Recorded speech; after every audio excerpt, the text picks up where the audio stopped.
Bank Indonesia kembali memangkas suku bunga acuannya di Februari 2021. Gubernur Bank Indonesia, Peri Warjio memutuskan BI 7 Days Reverse Repo Rate sebesar 3,5%, suku bunga deposit facility sebesar 2,75%, dan suku bunga lending facility sebesar 4,25%. Keputusan penurunan suku bunga acuan itu menjadi yang pertama di tahun ini. Namun di sepanjang tahun 2020, Bank Indonesia telah memangkas suku bunga acuan sebanyak 125 basis poin. Peri Warjio mengatakan, keputusan BI tersebut konsisten dengan mempertimbangkan inflasi rendah dan stabilitas nilai rupiah yang terjaga, serta mendorong pemulihan ekonomi Indonesia. Bank Sentral juga meminta perbankan untuk mempercepat penurunan suku bunga kredit, karena sepanjang tahun 2020, suku bunga kredit hanya turun 83 basis poin ke 9,7%.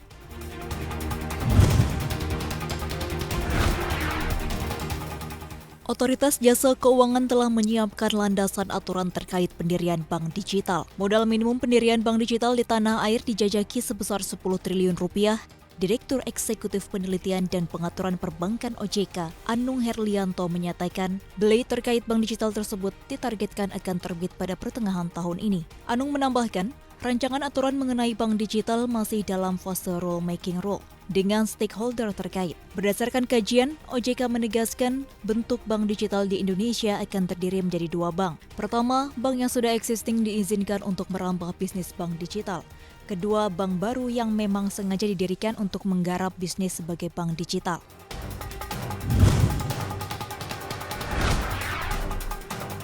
Pemerintah masih akan menggenjot pembangunan jalan tol di tahun ini. Badan Pengatur Jalan Tol Kementerian Pekerjaan Umum dan Perumahan Rakyat menargetkan setidaknya 17 ruas jalan tol atau sepanjang 410 km ditargetkan selesai konstruksinya pada 2021.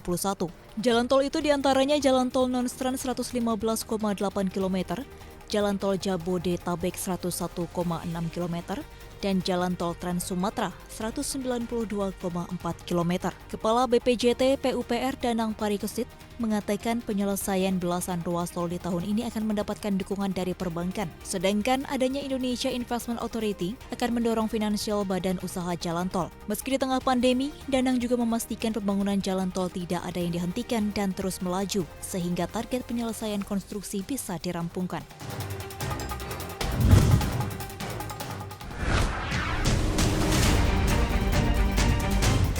Menteri BUMN Erick Thohir kembali merombak jajaran Direksi PT Kereta Api Indonesia. Erick menambah 3 nama baru dalam Direksi KAI. Direksi baru ini antara lain Dadan Rudiansyah sebagai Direktur Niaga, Heru Kuswanto sebagai Direktur Operasi, dan Eko Purwanto sebagai Direktur Pengelolaan Sarana. Sementara, Kementerian BUMN juga memberhentikan dengan hormat Makin Unor Hadi sebagai Direktur Niaga. Perombakan petinggi perusahaan kereta api plat merah ini telah dilakukan Erick sebanyak 2 kali sejak awal tahun ini. Sebab pada Januari 2021, Erick telah memberhentikan 2 direksi KAI.